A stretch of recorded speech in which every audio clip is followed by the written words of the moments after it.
What's up? What's up? What's up? Happy Tuesday.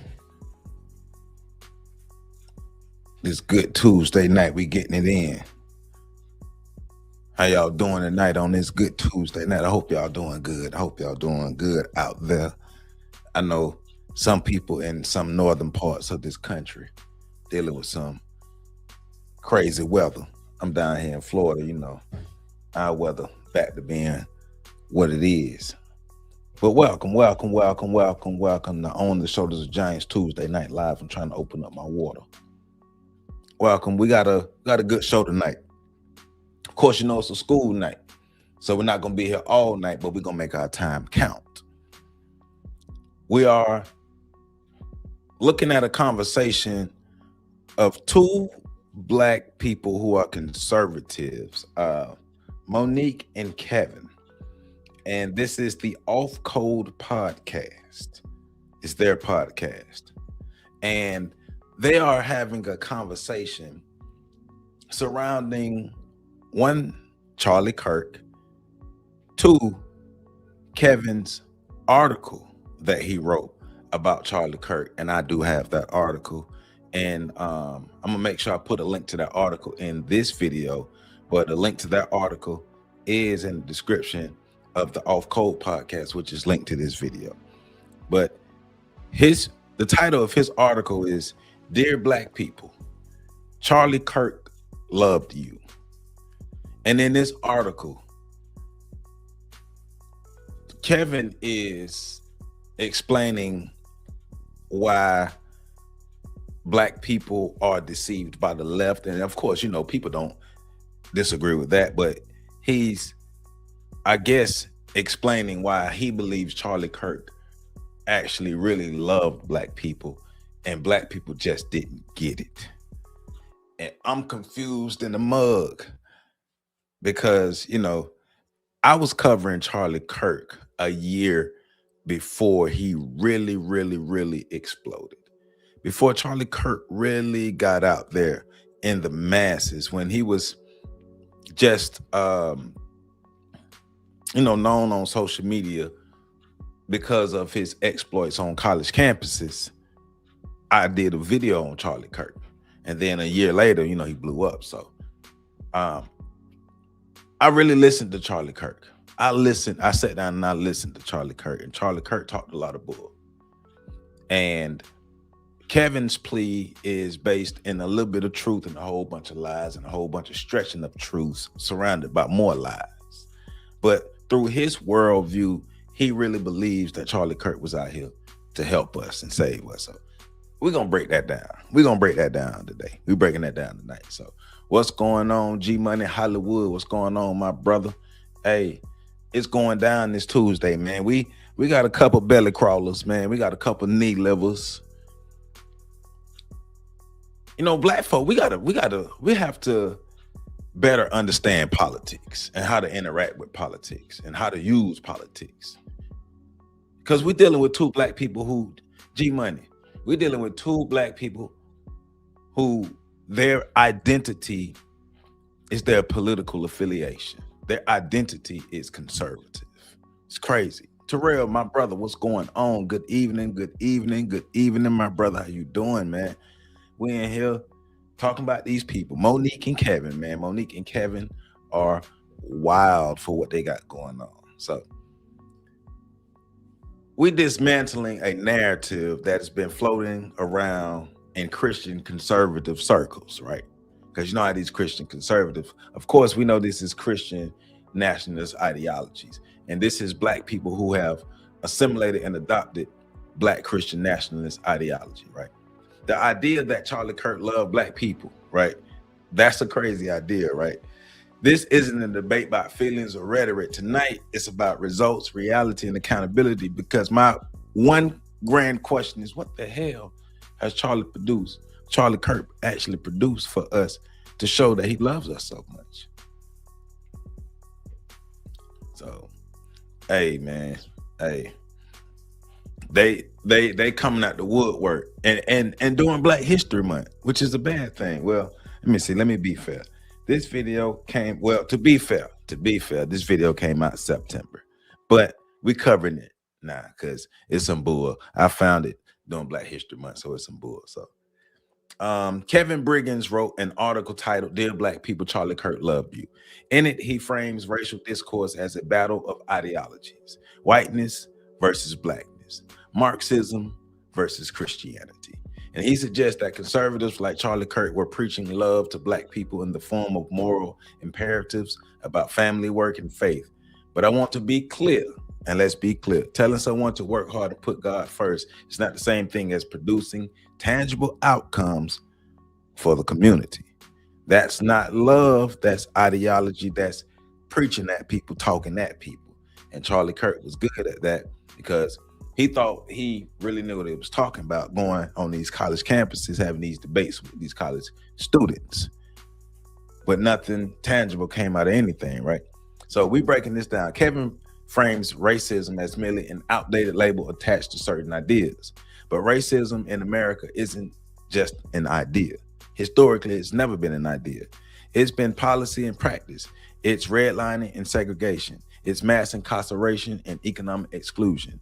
It's a it's a racial wealth gap that persists because systematic barriers, not because black people failed to decide to stop victimizing themselves. Reducing all of that to ideological framing is not charity, it's ignorance. And this brother is wilding. If he really believed what he believed, like it all comes down to ideology, like black people's historic oppression really just comes down to our ideology and us seeing ourselves as victims. My brother DSB, thank you for a member for 4 months. My brother. Thank you. I appreciate you being here. Man, we here breaking down this stuff these belly crawlers talking about, right? But Kevin also claims that movements like Black Lives Matter are Marxist. And remember, Black Lives Matter is going to be the thing that they always use to say, see, I told y'all these black people don't know what they're talking about, because Black Lives Matter is the only thing that they will point to. They're going to ignore everything else that has happened. They're going to even ignore the legions and legions of black people who are anti-Black Lives Matter, but they're using Black Lives Matter as that. So we're going to use certain things to frame for white people, because we're going to play the same game they're playing, right? And his idea is that black liberation comes from Marxism. That's a crazy idea for Kevin, that I think is black liberation comes from Marxism. And so Marx existed in the 1800s. And you mean to tell me that black liberation, black revolution, revolts and all those things didn't exist before the 1800s? I mean, last I checked, the Haitian Revolution was 1804. Marx was, I think I looked up, Karl Marx was born in 1800, so he was 4 years old. So what ideologies was he having at 4 years old? Oh, look, matter of fact, let me look that up again. Let me make sure I'm saying the right date for Karl Marx's birth.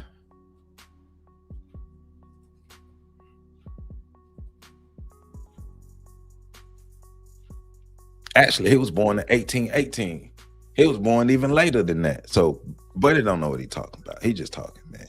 So he's saying that black organizations like Black Lives Matter, they are Marxist. They tied to Marxist ideologies. Now, I don't necessarily disagree with that with Black Lives Matter, but we can't just act like Black Lives Matter represent black people as a whole. And he's aiming to destroy the nuclear family and cooperative Western values, which we have all railed against Black Lives Matter for that. But there's a stark distinction between these ideologies that we see the left pushing and how black people actually really get down. We're talking about ideologies versus reality, fact versus fiction, all these different things here, right? And if we want to talk about Charlie Kirk, he had a broad platform, right? He spoke to millions. He influenced young conservatives. He did captivate a generation. But let's pause. Where are the measurable benefits for the black communities linked to his influence if he loved black people so damn much? What's going on? Trees love flowers. What's going on, Wilbo? What's going on? We debunking We're debunking these claims that Charlie Kirk loved black people, right? Where's the evidence that his worldview produced lower incarceration rates, higher wages, better schools, stronger black families? We don't see that. What we see instead is a narrative that frames structural inequalities as personal failures. That's not love, that's avoidance of responsibility. And Charlie Kirk was about that bull. I called that out years ago. What's going on, Renee? How you doing, my sister? I want you to think about what real love looks like. Real love, not just talking about love, but real love. Real love shows up in policy and progress. Real love moves beyond feel-good slogans. Real love grapples with hard truth, and real love produces outcomes. We ain't got no outcomes. So with that being said, because we ain't got a lot of time, we finna get into this video.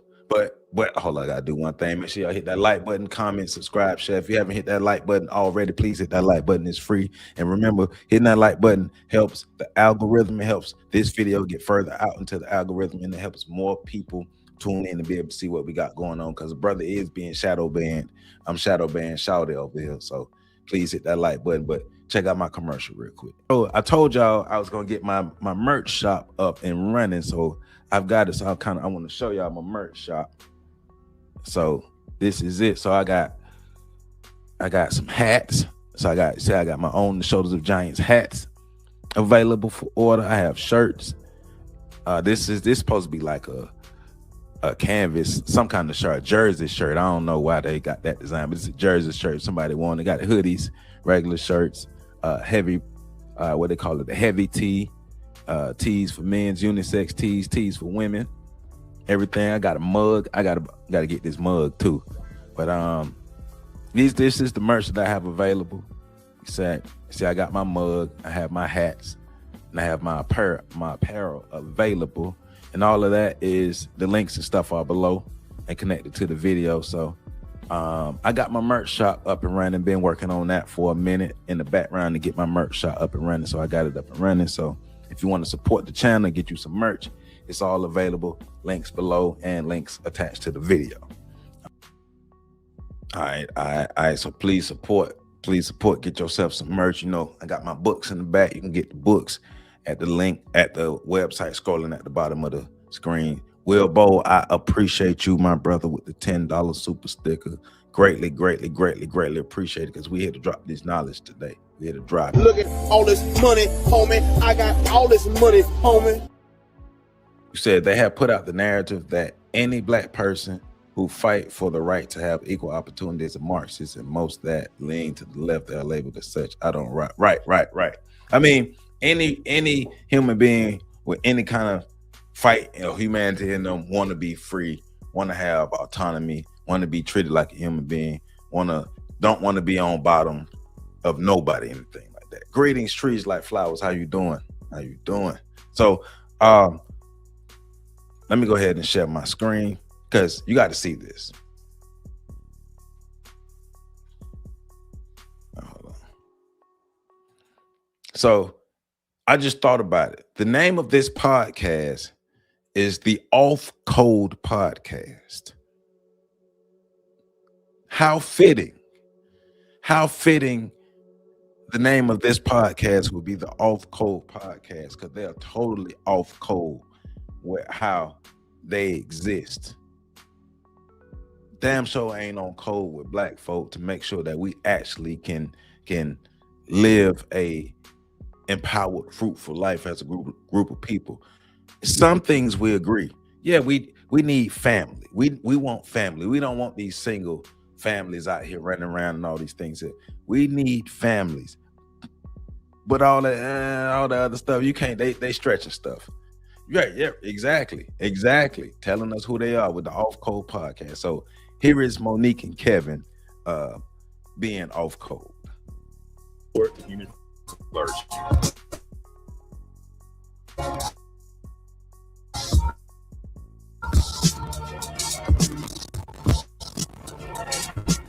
Hello. Design. And I am Kevin Briggins, and we are glad that you all are back with us again. How you been? It's been a rough week. It's been a rough week. Yeah, it's definitely been a rough week. Tomorrow marks the week. I don't want to call it an anniversary, but a week since Charlie Kirk's assassination, and that's just been rough. It's been rough to watch people's responses. It's been rough to think about him, to think about his kids and his wife. Those who are impacted by it, it's been rough. You? Yeah. They always talking about how Charlie Kirk's assassination impacted his family, but they never talk about how his lies impacted the families that he was talking about. They never talk about how his lies impacted the people that he was looking down on, that he was lying on. They never talk about how what he did negatively impacted others. What he said negatively impacted others. And remember, they are touting a person who became famous as a grown man debating college students. Remember last Friday, we did the breakdown on Milton Friedman. Milton Friedman was a predecessor of Charlie Kirk. Another person going around talking, not really knowing what they talking about. But yeah, Terrell, they dead serious, and that's the problem. But remember, Charlie Kirk was a person who became notable as a grown man debating college students. All right. Yeah, same. It's just been rough for, just like I said, seeing the reaction and realizing what this really means for Nemesis, just America as a whole.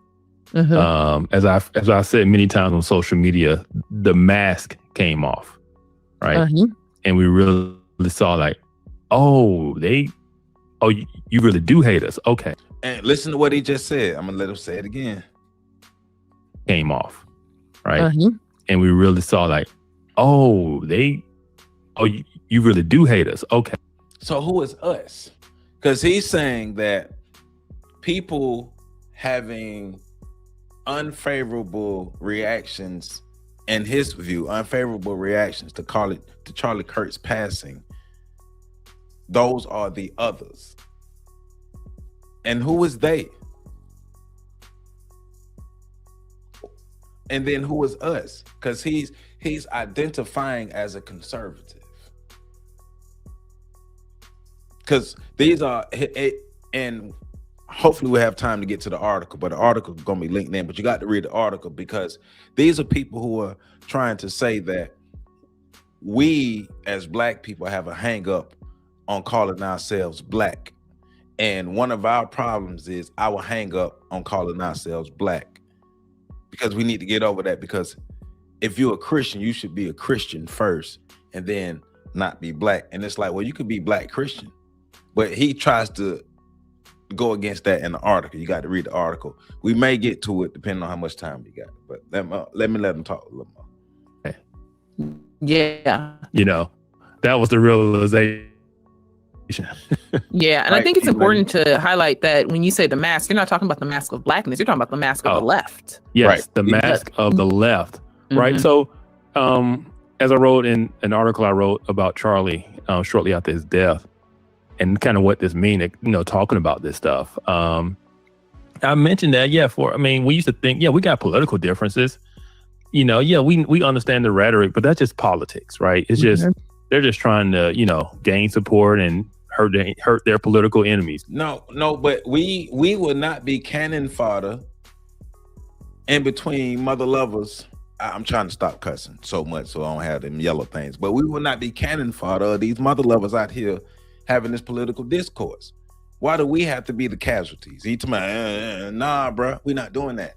And one thing in the article he also talks about is how the left uses Black people for what they need, as if the right don't use Negroes like him for what they need. Because we can already see he's a male, but he's not a man. And she's a female, but she's not a woman, because they choose to be weak. They choose to be weak. They choose to align themselves with ideologies that don't serve Black people.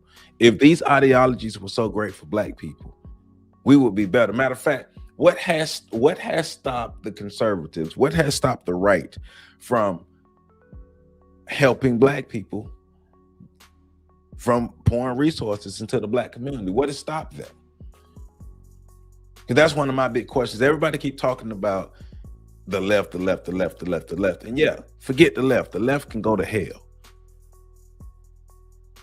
But let's say like this. I'm gonna use this analogy. If Black people are the ones in the room bent over, getting their back blew out by the left, getting effed over by the left. If Black people are in a dirty hotel room, if we got this one person that represent Black people, and in the dirty hotel room, getting effed over, back blew out by the left. The right is in the corner watching, playing with themselves. Everybody's complicit. Both sides are complicit. But a lot of stuff that happened to us is not just left stuff. It's both sides know how to do stuff, throw rocks and hide the hand. But let's let them keep on cooning though. It's like, but you don't think, but at the end of the day, we're still Americans. Yeah. We realized that no, we're not. They legit do hate us. And this thing, so me and you, we understand leftist ideology. We understand, but I guess it just didn't hit home that we were already at that point to where they legitimately did see us as the evil of the world, spreading hate, quote unquote, and causing harm and violence just by our ideas, right? And that because of that, it's okay that, it's okay to kill, it's okay to do violence, and to stop people's verbal violence by completely deleting them. Yes. And I'm glad you said that, because it made me realize. So a lot of Jews have spoken up about how October 7th changed how they feel. I mean, it opened their eyes to like, oh, they really do hate us, because they saw the people cheering the October 7th attack on Israel. Same way, the same people also are cheering the assassination of Charlie Kirk. And so you realize that, oh no, they really do hate us. This what happened when you fall for the illusion of two parties. This is what happens when you fall for the two-party illusion. This is what happened when you align yourself emotionally, ideologically, like the way you live. It's almost as if the right or conservatism is built in every fabric of his being, both of their being, the way they talk about it. This is what happened when you fall for the illusion of the two-party thing. They have really taken this assassination of Charlie Kirk to heart. Like, they hate us. The left hates us. Both the left and the right hate you, brother. But you too blind to see. You think because you align yourself with one particular party that these white folk care about you? You think because you go out here and you cape for these white folk that they care about you? Both the left and the right will hold their cheeks open and defecate on you, my brother, in your whole life and your whole existence. They will push you in front of a bus to save themselves. Black people, we have to understand this political game that's out here. And the idea that this is tied around, this is coming from them around Charlie Kirk's assassination. And they out here caping for Charlie Kirk, who especially Kevin feels as if Charlie Kirk loved Black people so much, he came out and told us the truth. I'm just saying, man. See, you see what they're talking about, but let them keep going. Because they view all of these things as an act of liberation that is just. And so, it was just a week of realizing this is where we are in America. But that is not what our show is about today. No, today something similar, but very not quite. similar. Today, I actually thought, and I think it was your idea first, and here I am stealing your thunder. But as we were trying to think about, how do we talk about Charlie? Do we need to talk about Charlie? There's been a lot of conversations about Charlie.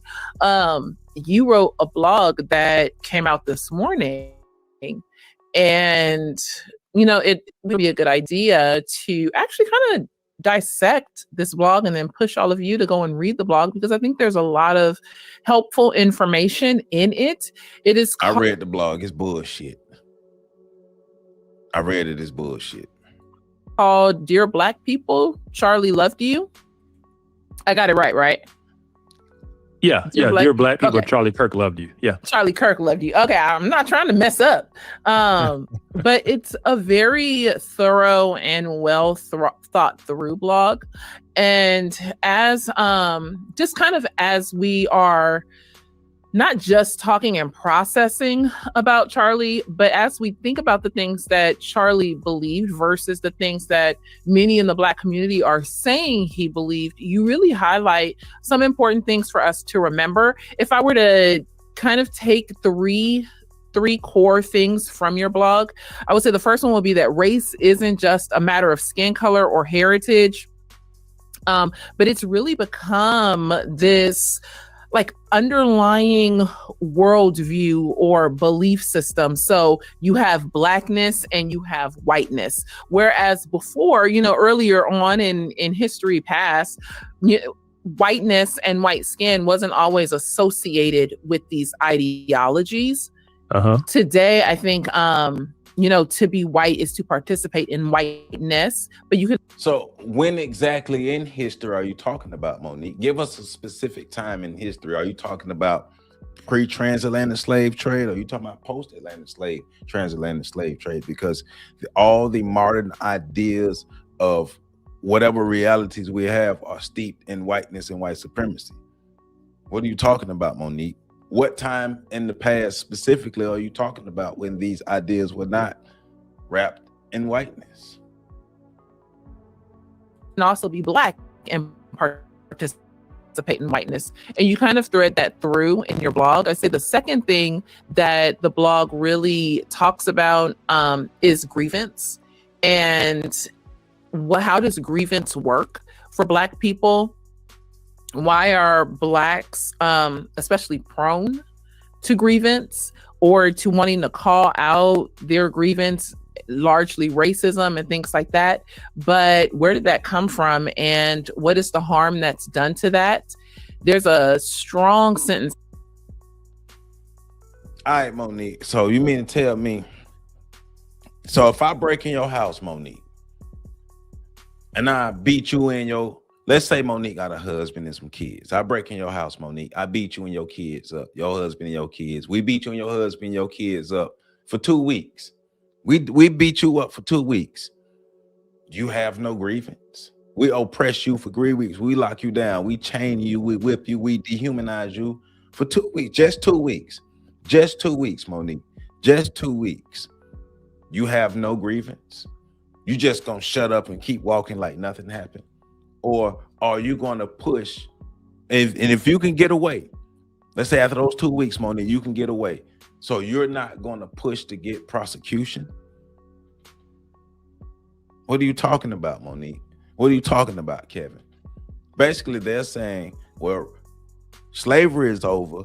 Racism, because that idea is racism is over. So we should stop talking about it. Going back to the Morgan Freeman thing. Racism is over, so just stop talking about it, because we're the reason why racism and ideologies around race keep going. We're the ones that keeping it going, right? That's what they're trying to get us to believe. Like we created the ideologies, like we created the ideas, like we implemented them, and like we keep them going. Like we made whiteness what it is. We didn't. White people did. The white supremacists did. They came up, they the ones came up with the idea of whiteness. We did not. There's historic proof of who came up with the ideas of whiteness, who separated people by race and skin color. There are names attached to it, Monique. I'm trying to be nice and not call you out your name, Monique, but y'all not making it easy. That you have toward the end of the blog where you say that basically this liberal ideology did to us what the KKK could never do. Yeah. And we supported it. Yeah. And I think part of that, thing that was done was this idea of grievance and keeping us in our victimhood. And then lastly, I would say, you empathize. So black people never spoke out against oppression and slavery until the Republicans became super liberals. Because in the past, black people never said anything about racism, none of that stuff. And Black History Month 2026, you gonna say, I know this video is in September, but I'm playing it now. And Monique is telling us right now, while we in Black History Month, that nothing happened. So yeah. A real deal. I mean, if you don't like it here, you can leave. It's hope. But how do we really get to hope? What does it mean for us as a Black community to actually be better, to be a better community, to be a more together community, to, and when I say more together and better, what does it look like for us to have intact families? What does it look like for us to, not kill each other on the street or, part of those nefarious things that we see in a lot of our culture. Are you asking white people about those same things? Because the same things happen in white communities. There are more white people in America doing that than Black people because it's more white people. Are you worried about what's going on in the white community, Monique? Because you're a conservative and you're a Christian and you love humanity so much. But remember, everything is pristine in everybody else's community, and our community is the only one. We're the only ones that got problems. There you go, Linnaeus and Blumenbach. There you go. Well, remember, they are presenting themselves as people who haven't read anything. I'm trying to be nice. They're presenting themselves as people who haven't read anything. So, like I say, this stuff is recorded history that they're trying to act like didn't happen. That's why I keep advocating for people to read. If you read, you will know that what they talking about, they're literally just talking off the top of their head, based in nothing. It's based in all feeling. They're regurgitating right-wing talking points, things that they've never thought about. They've never looked up. They can't support it with any information. They'll find some kind of crazy statistics and stuff. Matter of fact, in Kevin's article to prove that so let me read this. He says, so what is this whiteness that is so oppressive that it must be torn down in the name of justice and standing with the oppressed? I'm gonna read that again. This is what this Black man said in this article. So what is this whiteness that is so oppressive that it must be torn down in the name of justice and standing with the oppressed? Then he says, look at the infographic below.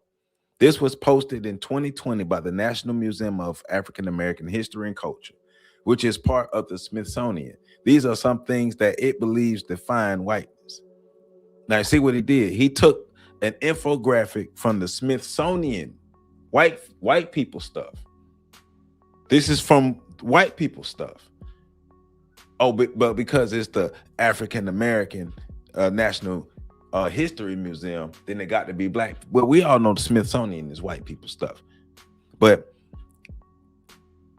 this infographic from the Smithsonian is saying that the traits of whiteness are the nuclear family, husbands working, wives being homemakers, the scientific method, objective thinking, understanding cause and effect relationships, the Protestant work ethic. Hard work is the key to success. Christianity, Judeo-Christian values and morals are the norm. Monotheism, holidays based on the Christian religion. These are aspects and assumptions of whiteness and culture in the United States. This is from that African American Smithsonian Museum, right? And so this is what he used to say, hey, you all are railing against attributes that are actually good for us. But my brother, the Smithsonian don't speak for black people. So, because my question is, why is that what you went to help define whiteness? Why didn't you go to any black scholars? Why didn't you go to any serious black scholars? You went to the Smith. He got this infographic from the Smithsonian, because there are plenty of serious black scholars who have some real information on what whiteness is. Check out Dr. Marimba Ani. Why he didn't check out Dr. Marimba Ani on talk about what whiteness is? He could have went to Dr. Clark, Dr. Ben. That's a whole bunch of historians that he could have went to, but he went to the Smithsonian. He went the safe route. And we all know the Smithsonian at the end of the day is white. I went to the African American History Museum in the Smithsonian. I didn't like it. I didn't really truly enjoy it. You can see it's whitewashed. You can see that the history is whitewashed. But these are the tricks that they use. These are the tricks that they use. Because remember, Black Lives Matter represent all black people. And the Smithsonian Museum represent history for all black people. Both entities have white people at the foundation of it. Both the Black Lives Matter organization and the Smithsonian Museum have white people at the foundation of it.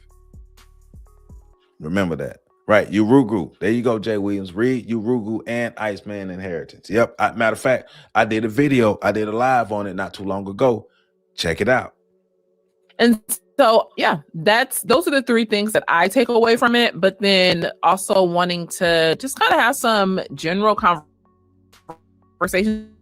I do have a couple questions that I've listed, so that I think you're in the hot seat today. You're being interviewed. Yes, you are. And so as long as you good with that, I mean, I don't want to put you out on blast. Okay. I'm just glad you thought the article was well thought out, because it just came out this morning. Like, I did not plan this ahead of time to write this. The article was not well thought out. Y'all have to read that article. I'm gonna make sure it's linked in the description. As soon as I get off here, I'm gonna make sure I put it in the matter of fact, I could still do that. But y'all got to read that article. But I'm gonna let him keep talking. I knew that I wanted to explain the idea. I want people to understand why Charlie Kirk was hated and why these people are saying he's spreading hate. And so I wanted to try to lay out that framework. And I originally thought it would just be a short Facebook post with the infographic that I put in the article. And then I just kept writing because I kept trying to just flesh it out. And so, and it turned into something I said, okay, let me just publish this on Substack and then on CFBU. Because it's just, I just want people to understand what is going on in the culture and to make sense of it, Yeah. No, and it's really helpful. We will link we'll put the link to the blog, to Kevin's blog, in our description below, so you can click on that and check it out when we're done. Just a heads up, we probably are going to have this conversation in 2 chunks, so it's not like this long drawn out conversation, but we will get as far as we can go in this conversation, and then we'll pick it up next week in our wrap up of the conversation, and then we will continue on with our look at Black history that we were already in. Yeah, we had the one thing flowing through my mind right now is the miseducation of the Negro. These Negroes are classic examples of miseducated Negroes right here. They really believe that what they're saying is legit. They really believe that what they're saying is on point. Like, for real? Like, come on, people. Like, there's nothing that Charlie Kirk did that proved any type of love or any type of allegiance for Black people. If anything, we were his step stool to his fame. We were his toilet that he used to get his fame. He became notable for going to college campuses, debating college students about lies about Black people that college students didn't have the information to rebut. But when Charlie Kirk ever debated people who know what they was talking about, he always lost. Charlie Kirk was a piece of work. And you know, work ain't the word I want to use. He was a piece. He was a liar. Charlie Kirk purposely went out to denigrate the image of black people under the guise of them trying to help you. And these fools right here, dumb enough to believe it. They dumb enough to really believe that Charlie Kirk was out to help black people get better. Well, what did he actually do for black people that shows that he loves us so much? What are the actions? Matter of fact, what did Charlie Kirk say that real black people not already saying to black people about getting our family together? About, getting our community together. What did he say? Matter of fact, I got a better question. Name me one community of people that Charlie Kirk has actually helped get better. Name me one community of people, whatever race. You could pick the race. Monique and Kevin. Name me the group of people that Charlie Kirk has helped to become better. And show me how. Because people have the nerve to just go off of talking points to say this person can help us. Like the video I did of the brother talking about Nick Fuentes is the new version of Fred Hampton. How dare you? Come on, man. Stop falling for the foolishness. We had to interrupt that slavery a series, which I think is really good. And I'm looking forward to getting back to it, but I thought this was worth kind of interrupting that to kind of current events. Yeah. So let's start out by just talking about risks and consequences. When you think about things like blackness and whiteness and how they are now showing up, I would say as almost full-orbed worldviews that encompass a lot of other thought to them. What do you think is the risk or the danger in associating someone's racial identity or their race with an entire worldview? Yeah. Just as I'll say, one of the issues we have in the modern world, in our modern day culture, is that sociology and psychology have replaced theology, right? And so the way people are seeing the world is not through a theological lens, but through a sociological lens, right? All these social theories, these social frameworks. And so this idea of blackness and whiteness, these are things that have been fleshed out in social theory. But the more people have read and grasped these things, that is the way in which they are seeing the world. In a nation where whiteness rules supreme, in a nation where whiteness, like this nation is built off of concepts of whiteness. Worldviews, people shape their own worldviews for the most part. Our worldview was shaped by our oppressors, who are white people. We grew up in a country, in an environment where there were two worldviews. There was a white oppressor worldview and a black oppressed worldview, and we didn't create that. Why are they trying to act like we created these worldviews? Why are they trying to act like we're the ones who continue this stuff? Like, if black people stop talking about race, racism is over. That's idiotic. White people are the ones in power. They the ones keep this going. If all white people have to do is wake up tomorrow and say, you know what, we ain't gonna do this race stuff no more, and all this stuff goes away. Why is it on us? Why is it on the oppressed people? Oh yeah, I forgot. Because we are not supposed to say anything about our conditions. We're supposed to shut up and take it, because they believe that that's what they did. They're dumb enough to believe that they're in the position that they're in now because they just shut up and took it, not understanding you fools are able to do what you do and able to say what you say because of the blood of the ancestors who fought back, you stupids. If black people didn't revolt and fight back, if black people didn't say, you know what, we're not taking this, you wouldn't have the right to get up and say what you're saying and be a coon the way you being a coon in public. Monique and Kevin, they don't, Jay, remember. They don't know what they're talking about. They really believe that you are supposed to see the world through a theological standpoint only. All of that is, like you said, all of that is related to the culture of people, the sociological order that the people create. It comes from the group of people who, matter of fact, if everybody woke up tomorrow and said, we're not doing Christianity no more, it goes away. That's the social order. It's still tied into the social order. It's still tied into how people socialize, how people intermingle, intermix. It's still tied into politics. Come on, man. They don't know nothing. Remember, they just talking because they really believe the stuff that's coming out of their mouth. They haven't done a lot of reading.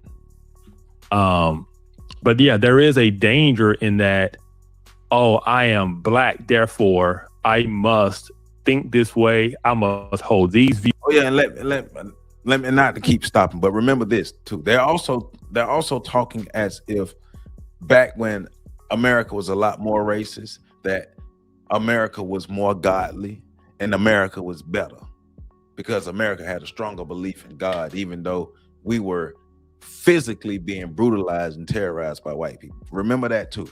Because when they talk about God and theology and this Christianity, all this stuff, this is the same Christianity that allowed these white folk to commit genocide on people, to enslave people, to grape people, to dehumanize people. Remember that. This is the same Christianity that they're talking about. The way white people use religion. Remember, I'm gonna keep saying the white people use religion and black people allow religion to use them. These fools have fallen for the trick. That's not the same stuff Nat Turner was talking about. That's not the same stuff Harriet Tubman was talking about. Like, you can be a Christian and still get it. These people are Christians and they don't get it because they've adopted white Christian nationalism ideology. Their whole ideology, their whole framework, and everything about them, what they say, what they think, what they do, is tied into whiteness. They have a whole whiteness, their mind state, their worldview, everything is white. And they're trying to act like we made it up. Their lens is white. Black skin, white mask once again.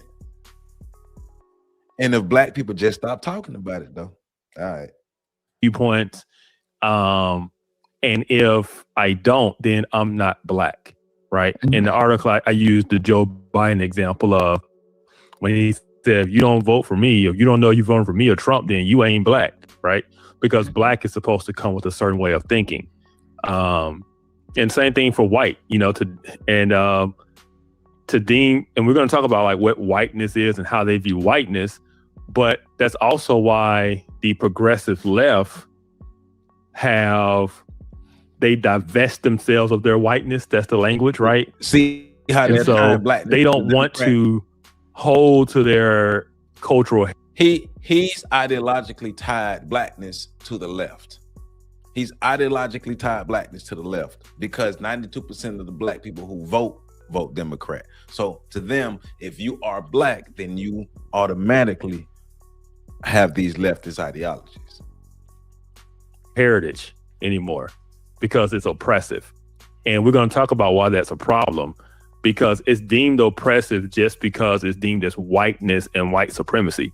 We've taken something that can be good or bad in terms of culture, and we've labeled it with something that says that we must reject it because it is therefore bad. Kevin, what's the without history any of examination of, are these things really bad? We've examined the damn history, Kevin. We can read, Kevin. Can you?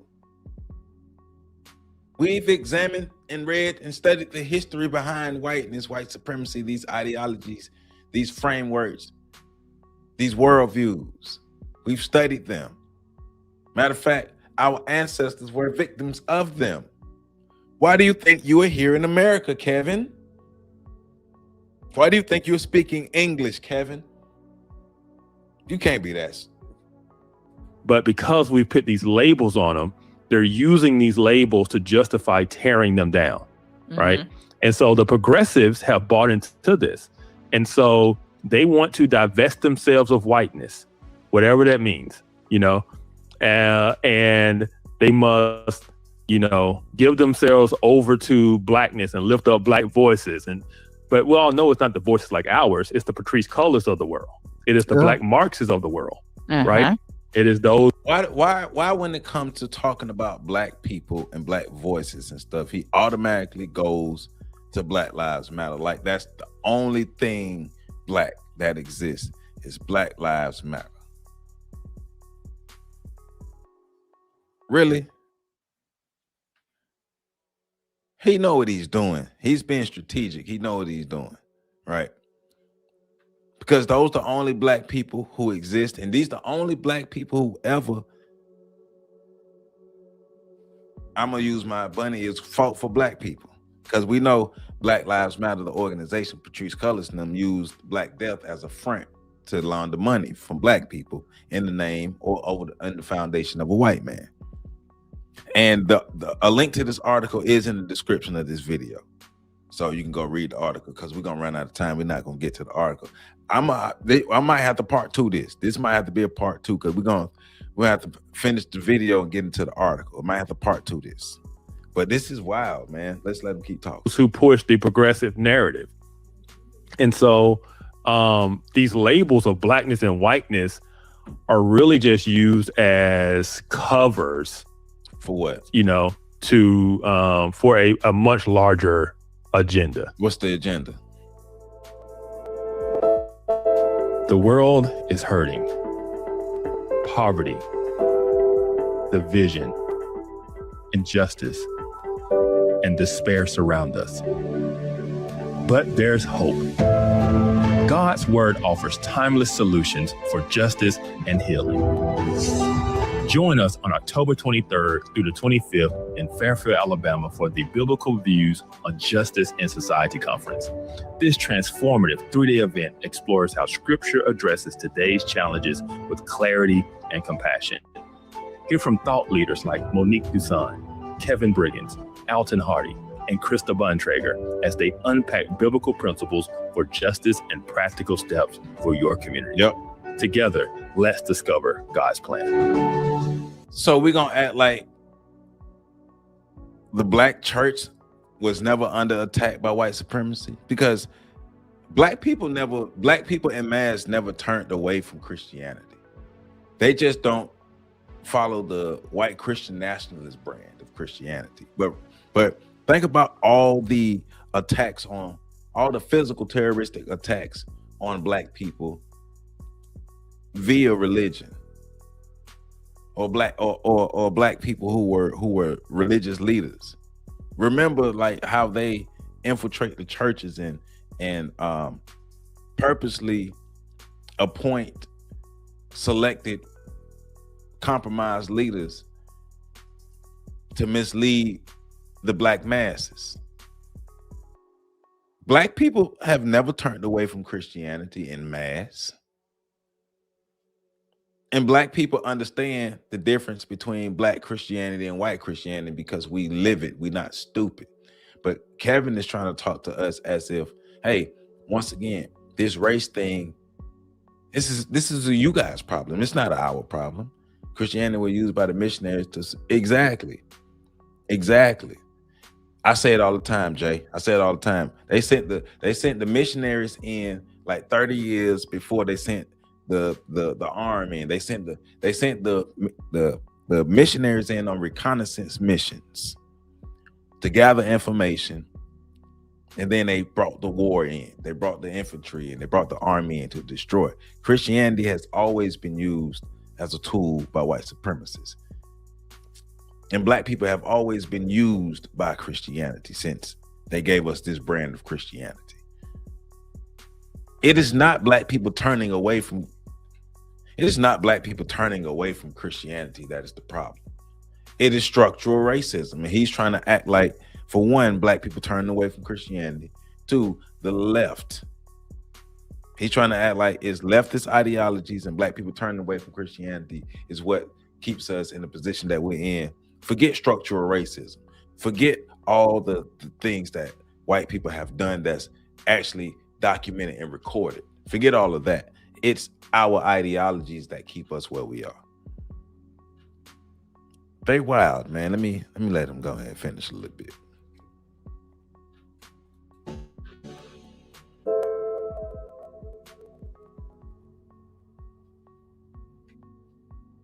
I'm glad that you're bringing up, the labels of whiteness and blackness and how they do have distinct ideologies behind them. Like, you and I can be accused of whiteness. And so when we lift Black voices, no one is thinking that we're Black because we don't hold to the blackness ideology. One of the things that you write in the blog is, what are you saying? Is it true that our beliefs are tied to our skin color, and are whites oppressive if ideas that are deemed white are the majority cultural standard? But why are they the majority cultural standard? Because it says, is it true that our beliefs are tied to our skin color, and are whites oppressive if ideas that are deemed white are the majority cultural standard? Well, how did ideas that are deemed as white become the majority cultural standard? How did that happen? Did it just happen overnight? It says, are whites oppressing others who hold the beliefs that are tied to other races, such as blackness? Yes. Historically, yes. Still to this day, yes. I'm asking these questions because this idea is the center of all of our discussions around modern day racism and oppression, because none of the scars of racism have been healed. Nothing has been rectified, Kevin. The terms racism and oppression have taken on a completely different definition and framework from the classical definitions and understanding. Why? Because it's aimed at white people. So what is this whiteness that is so oppressive that it must be torn down in the name of justice and standing with the oppressed? And I read that part earlier. They're crazy. They are fools. He's a fool. We're going to ignore the past and act like it didn't happen, and Black people just woke up one day complaining. Whites oppressing others who hold to beliefs that are tied to other races, such as blackness? I'm asking these questions because this idea is at the center of all our discussions around modern day racism and oppression. The terms racism and oppression have taken a completely different definition and framework from their classical definitions and understandings. So what is this whiteness that is so oppressive that it must be torn down in the name of justice and standing with the oppressed? Look at the infographic below. So let's put this infographic on the screen. And I want you to really talk us through what whiteness is according to the current cultural ideology of the day, which would be contemporary critical theory. And then as Christians, really talk to us about the things that are problematic if we are Christian and upholding this idea of whiteness. Yeah. So as you mentioned, this infographic was put out in 2020 by who? By the National Museum of African Americans. So, but who in the museum actually created this and put this out? And just because it was a Black person, that doesn't represent what Black people as a whole think. They don't think for us. They don't talk for us. Kevin, you got to be. If they don't think and speak for you, why do you think they think and speak for all of Black people? This is what the museum said. This is not what Black people said. Come on, Kevin. History and culture, which is part of the Smithsonian. And of course, when they put it out, they got a lot of backlash and they took it down. But I'm so glad they put it out there, because this is the greatest nugget of insight that is so truthful of how they really, what they really believe, right? And so I've used it before. I know, you've used it before. But yeah, this is a infographic that they say describes whiteness or white culture. And these are the things that they pointed out, and then you got to think about it. Why would this infographic be in the African American History Museum as something demeaning to white people? Who would put this infographic out in the African American History Museum as something demeaning to white people? Somebody who has an agenda, because nothing about that is demeaning to white people and their culture and how they get down. Rugged individualism. Well, self-reliant, individual is the primary unit. I mean, that is just the foundation of our Constitution. I mean, your Bill of Rights about your individual rights, right? But America didn't become America because of an individual. It was a collective effort by the group. Stupid. that is whiteness. That's something that needs to be torn down. I wonder why. Yeah, maybe because they want us to push a collective narrative, you know, which we will get to. Family structure, the nuclear family, the idea of the nuclear family, a mother, a father, children, is deemed to be whiteness. Now, remember, we did the video. I did the video on Helen Gurley Brown. And Helen Gurley Brown and the people who were behind the pushing of the sexual revolution and feminism, they represented both sides. They represented both Republican and Democrats. People in that room, 57 people in that room, and they came up with these ideologies of being against the nuclear family and not necessarily having a family and not necessarily having all these things that white people came up with. That. Remember that. Listen to what he's saying, but remember, you can go back and watch my videos. White people came up with those ideologies. It was not black people. It was programmed into us because they caught us at a very weak moment and threw that on us. And we were crazy enough to accept it. But white people came up with these ideologies. Remember that. I don't care where this infographic came from. White people came up with the ideologies of going against the nuclear family. They were the original architects of that. Because we can go back to ancient Egypt and see them representing and holding up man, woman, and child. So let's not do that. And I put in the article, you guys remember on the BLM website when they first started, they had their goals and aspirations on their website. And one of the things they had on there was to dismantle the nuclear family.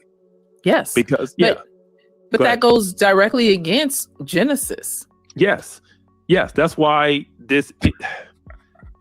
a lot of this stuff is just basic, what we call Western civilization and Western culture. The same thing you embrace, fool. The same thing you embrace. Why do you think you believe what you believe?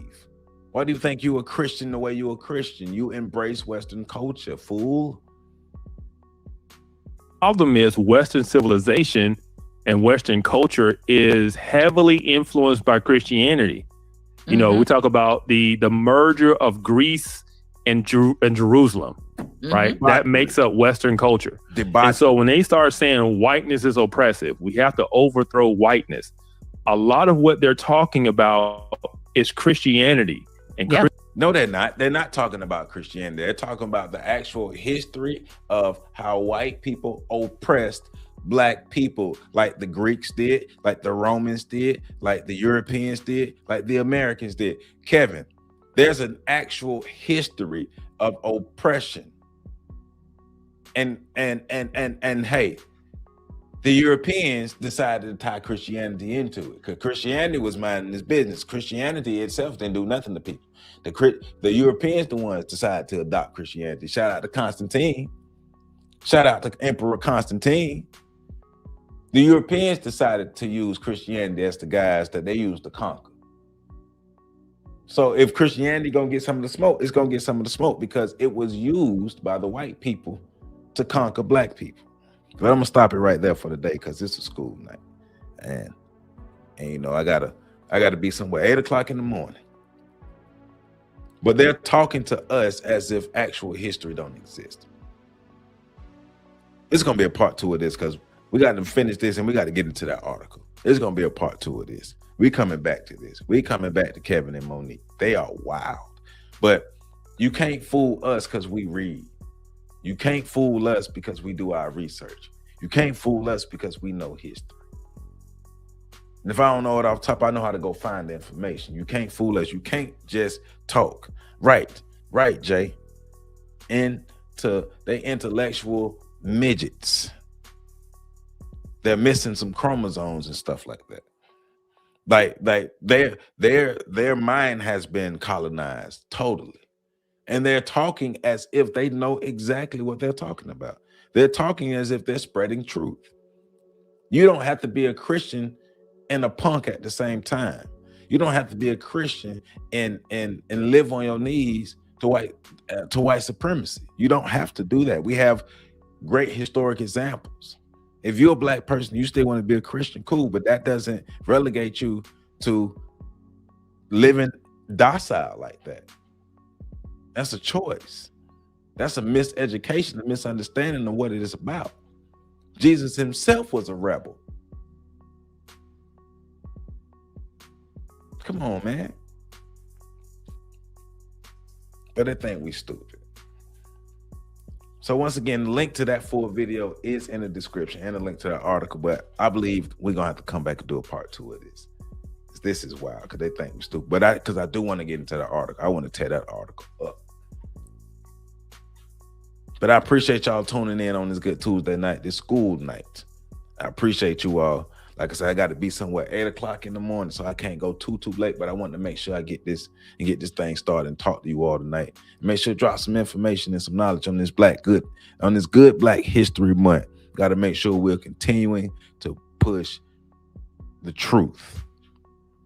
We are banging on people lying. We're banging on liars. We're banging on belly crawlers. We're banging on knee levels. We're banging on all the docile people who lying on us and trying to keep us down and try to keep us back. I appreciate you, Victor Blackman. I appreciate you, my brother. So, man, we're gonna go ahead and pick this up on Saturday. Saturday Live, we picking this up. We doing to be continued. This is not a part 2. To be continued Saturday Live. We getting into it because we got time on Saturday and we can go a little deeper. But we got to continue to push truth and rail against the bull.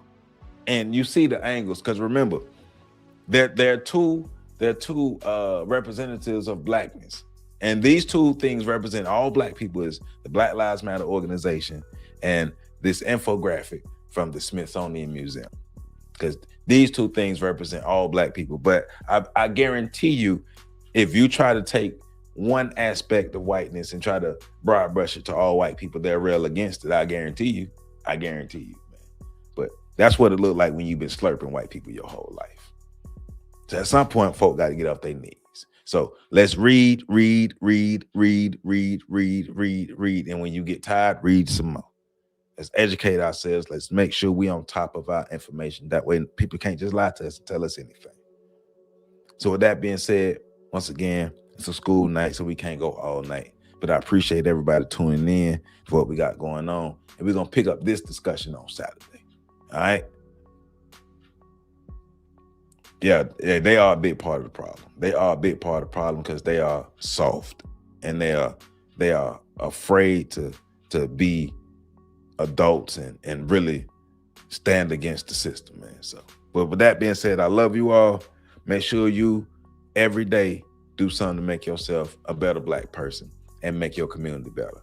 Love you all. Catch y'all on Saturday Live. And make sure y'all catch these other videos every day at 1 p.m. I'm dropping the video. YouTube is shadow banning, but check out these videos. Peace out.